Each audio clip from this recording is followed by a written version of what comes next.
Gusto ko lang i-share guys yung experience namin na naglakad sa Camp Samal.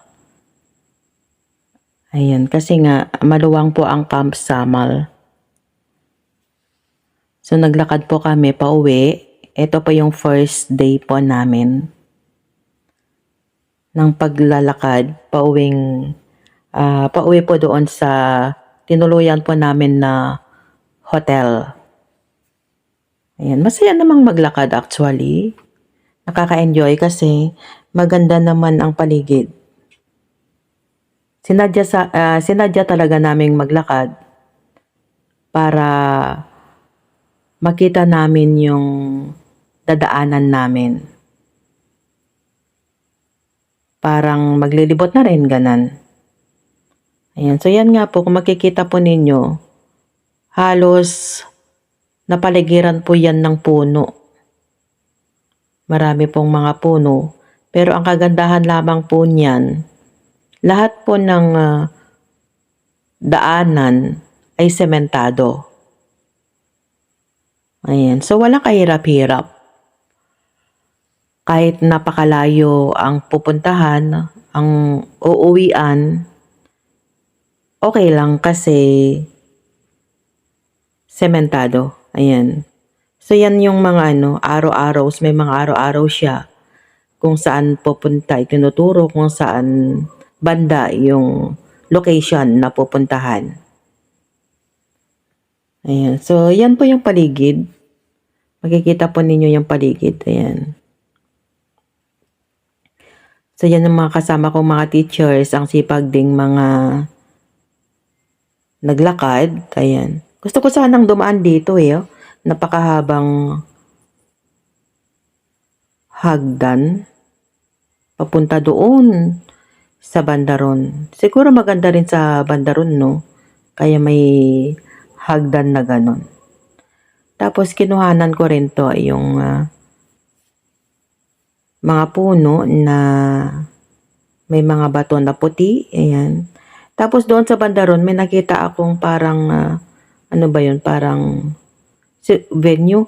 Pero yun siguro guys is siguro kako kasi hindi kami nagpunta. Ayan. Para siguro doon makikita mo siguro yung view, ganun. Doon sa baba. Kasi mataas po tong Camp Samal eh. Mataas po siya. Ito na po actually yung yung pauwi. Papunta po dyan sa tinutuluyan po naming hotel. Ayan. So dito po kami tumuloy. Ayan. So marami po kami actually. Sa isang room po, una ay 13 kami. Pero nung pangalawang gabi na, 5 na lang kami kasi lumipat sa ibang hotel yung mga kasamahan namin. So dyan po kami tumuloy sa Camp Samal Hotel. Ayan. So sa isang room marami kami actually. Kapag may mag-camp po dito sa Camp Samal, so may mga available na hotels po sila. Actually marami pong hotel ang Camp Samal. Ayan, so dito po kami tumuloy. Ayan, so ito po yung first day po namin. Ayan, very dyan sa loob oh. Nagre-reflect yung ilaw.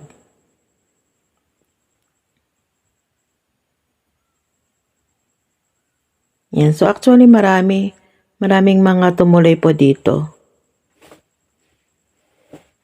Yan. So yan po yung paligid niya. Yan na yan yung mga kasama kong mga teachers. Ka-roommates ko din po sila. Ayan. Mga kasama ko galing po dito sa San Agustin. Yan. Paakyat na kami dyan. Ayan. Naakyat tayo. Tapos, nandito na kami actually, kaya lang wala kaming susi. Ang susi ay hawak ng mga kasamahan namin na iba na hindi pa sila dumating. Ayan, so ang ginawa namin ay naupo muna kami dito sa may parang salas niya dito. Ayan, so dito muna kami naupo while waiting for the key. Ayan, habang hinihintay po namin yung susi. Ayan.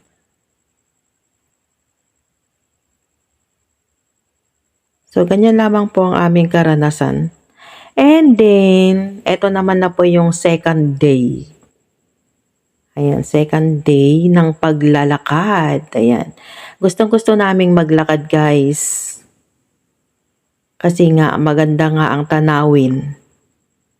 Ayan, nakaka-refresh lang yung mga puno na makikita mo. Ayan, mga puno na makikita mo sa paligid na ang ganda-ganda.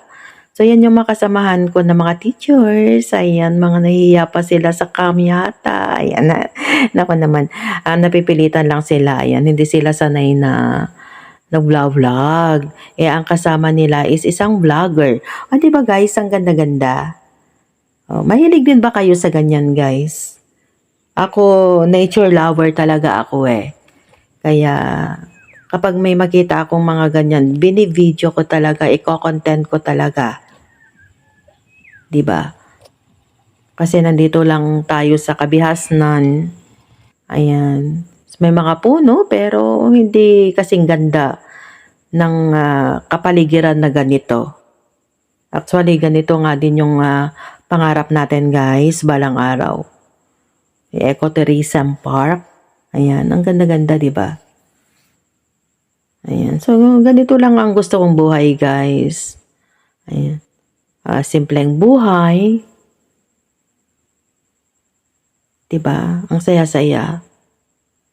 Kapag nature lover ka, nare-refresh ka kapag nakakakita ka ng mga puno, ng mga ilog, basta't mga natural resources. 'Di ba? Ayan. At that time, medyo hapon na siya eh. Kaya kung makikita ninyo, yung reflect ng araw is sunset na.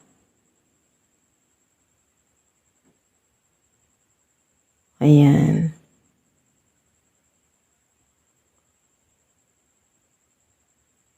Masaya lang maglakad kapag nakikita mo ay magandang tanawin. So, yan yung second day namin, guys. Yung third day at saka fourth day kasi hindi na kami naglakad. First day and second day lang yung paglalakad namin. Ayan. Masaya din naman. Kahit malayo, ay masaya. Kasi nga, gaya nga po ng sabi ko, nakaka-refresh po ang paligid. Nakaka-relax. So, eto na rin yung way ng unwinding namin. Naka-unwind din po ako dito. Nagpapasalamat naman ako at kahit papaano nakadayo ako ng seminar. So, eto na po yung hotel namin ulit. Ayan. Medyo mas hapon lang po kasi ngayon eh.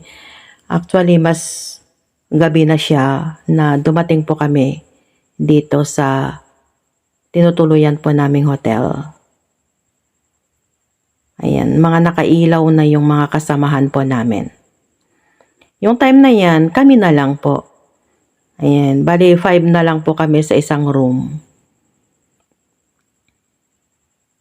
Ayan, sa wakas, nakarating din kami. O, diba? Ayan, so yan po yung tinuluyan namin na hotel. Actually, ang hotel na to meron siyang resort. May mga swimming pool. Ipapakita ko po sa inyo later. Ayan.